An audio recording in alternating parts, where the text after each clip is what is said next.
Olá, estamos dando continuidade à Escola Bíblica Dominical na Catedral da Reconciliação. Estamos estudando o Velho Testamento e hoje nós estudaremos o livro de Cântico dos Cânticos, um livro de autoria de Salomão, dando sequência a esses livros de sua autoria. Eu quero nesse momento convidá-los para uma breve oração. Senhor Deus, obrigado por esse momento de aprendizado, Senhor. Ajuda-nos, Pai, e nos conduz, Senhor, em mais uma aula. Hoje entraremos num assunto de extrema importância para o nosso bem-estar, para a nossa vida, Senhor. Dá-nos, Senhor, que o Espírito Santo esteja conosco, Senhor, e nos ajuda, Pai. É assim que oro e já te agradeço em nome de Jesus. Amém. Bem, hoje a aula sobre Cântico dos Cânticos, aula do domingo 18 de outubro de 2020. Nós estamos encerrando essa revista, o módulo 1 do Velho Testamento, no livro de Cântico dos Cânticos. Esse é mais um livro atribuído ao rei Salomão. É um livro muito especial, mas um livro que tem inúmeras interpretações,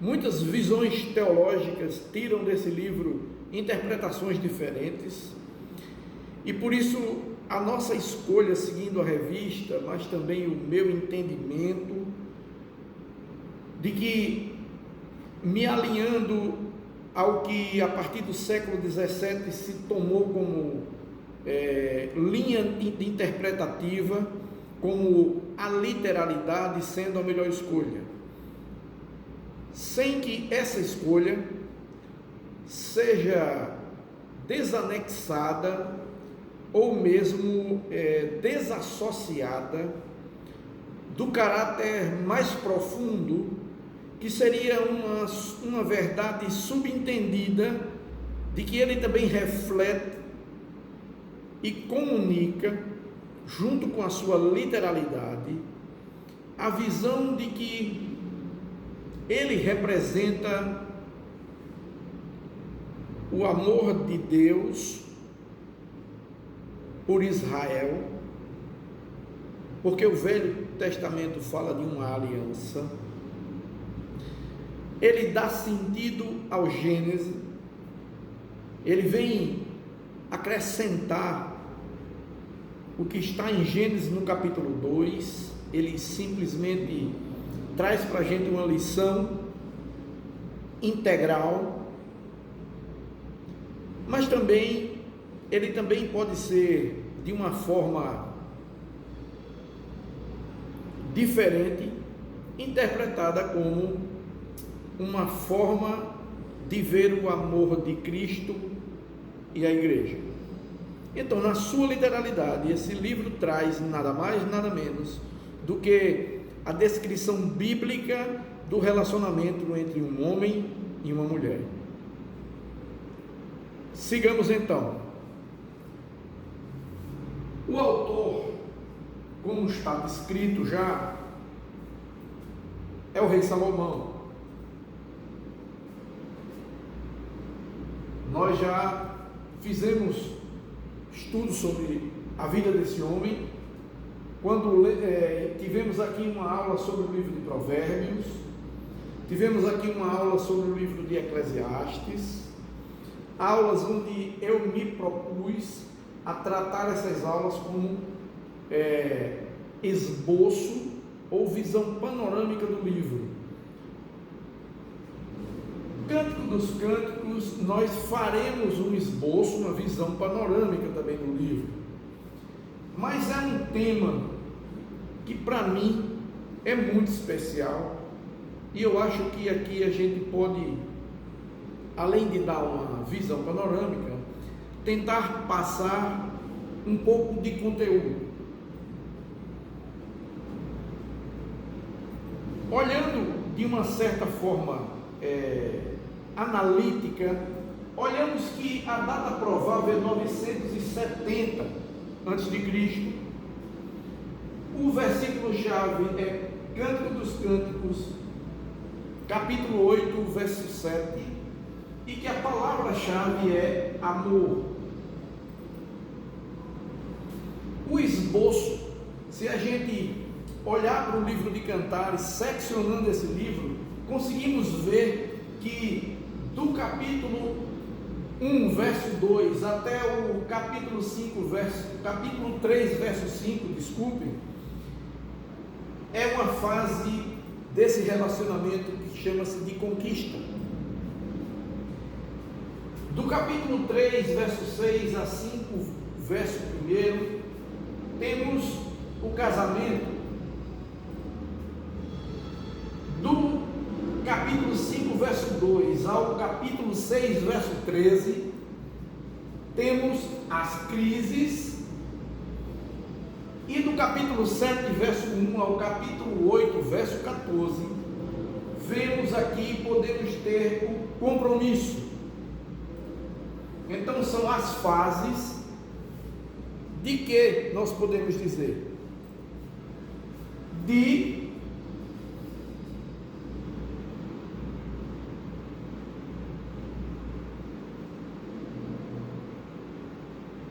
um relacionamento.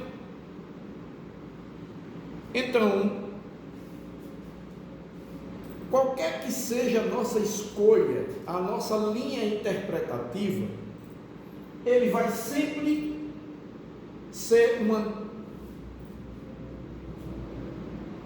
uma poesia, porque esses livros que nós estamos estudando, repetindo, nós estamos estudando um trecho da nossa Bíblia, da nossa versão. Na versão hebraica, a Bíblia toma uma distribuição diferente. Aqui na nossa Bíblia, é o que nós chamamos de livros poéticos ou livros de sabedoria. Esse é o livro de Salomão, o terceiro livro de Salomão que está na nossa Bíblia, na sequência de Provérbios, na sequência que vem o livro de Eclesiastes, e agora nós temos Cântico dos Cânticos. A revista vem o título Cantares, mas eu gosto mais de Cântico dos Cânticos, porque como nós estamos numa escola bíblica que pretende introduzir a nossa atenção, a nossa interpretação da Bíblia sobre essa mensagem, tendo um sentido mais investigativo, mais interpretativo, que a gente possa olhar na palavra de Deus com tudo aquilo que nos leva a ler, todo o prazer da leitura da palavra de Deus, possa também estar carregado de uma capacidade de entendimento, de cognição, de visão crítica, para que a gente possa dar a melhor interpretação ao trecho. Assim como eu pedi para que a gente olhasse para o livro de Salmo, numa leitura com uma ética diferente da ética da época de que foi escrita, porque hoje nós estamos numa ética cristã, onde eu dou a outra face, onde eu ando mais uma milha. Eu tenho uma ética diferente daquela época onde foi escrito o livro de Salmos. Então aqui eu também peço que a gente possa ter uma liberdade maior para olhar o trecho sagrado como quem quer nos ensinar a profundidade do amor que Deus nos presenteou quando idealizou que nós vivêssemos unidos, homem e mulher.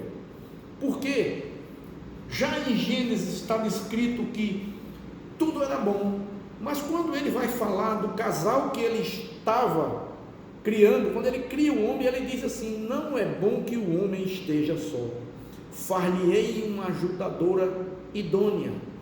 Se a gente olhar essa frase já em Gênesis, capítulo 2 de Gênesis, nós vamos ver que havia uma preocupação do nosso Deus na criação de nos suprir de algo sublime, porque é também nesse contexto que pela primeira vez nós vemos que o Deus Criador fala em conjunto.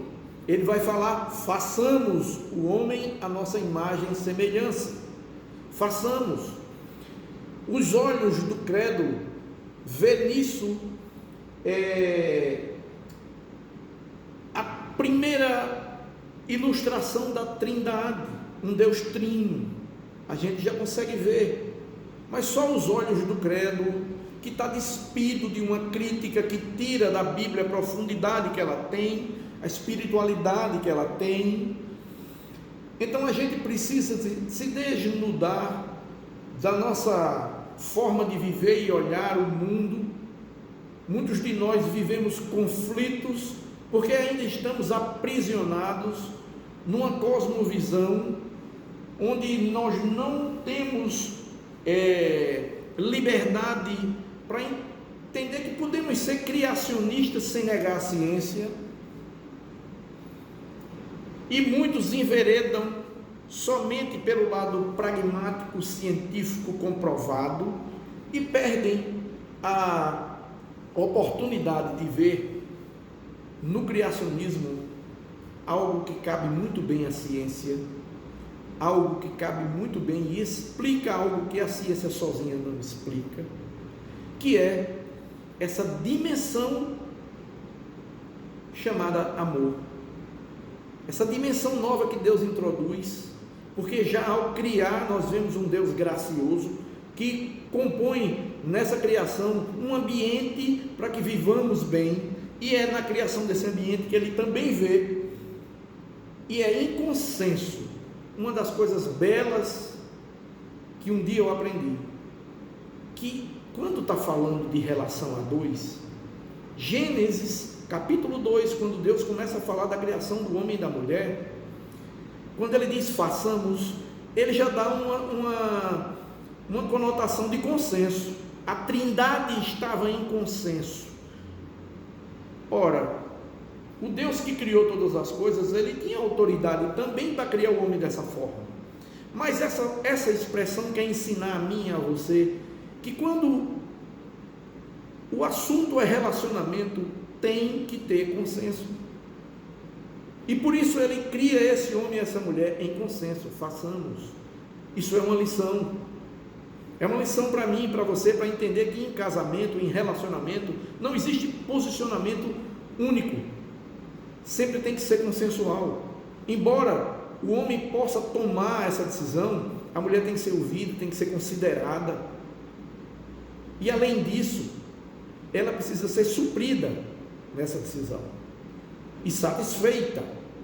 Então Deus nos dá uma dimensão maior ainda, que é a dimensão do prazer. E Ele nos dá em casamento. A Bíblia começa com o casamento. Um casamento celebrado pelo próprio Deus na criação.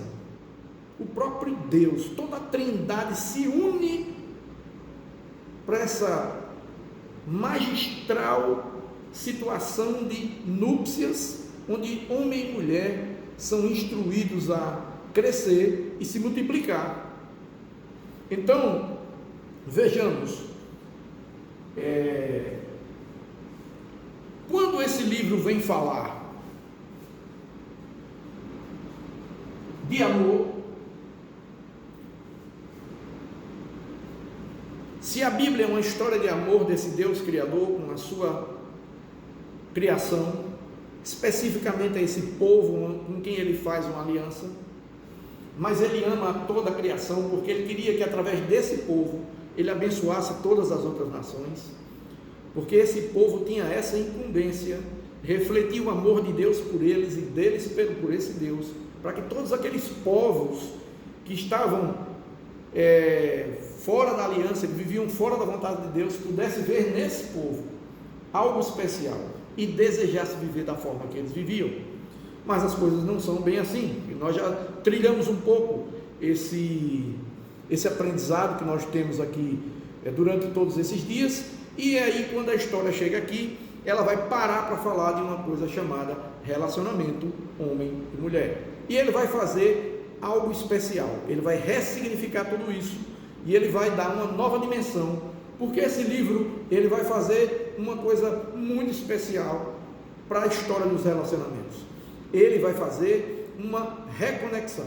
Amém? Então, vejamos o seguinte, é nesse contexto de reconectar algo que estava perdido, que esse livro vem se prestar a nos ensinar a respeito da relação homem e mulher. E é da forma mais completa dessa relação que ele vai falar. Mas vai falar de uma forma poética e bela, contextualizada, lógico, no tempo em que foi escrito. Mas nós precisamos olhar para esse livro como um ensinamento para a gente nos dias de hoje, a respeito de como devemos olhar para um relacionamento homem e mulher. Amém? Sigamos então.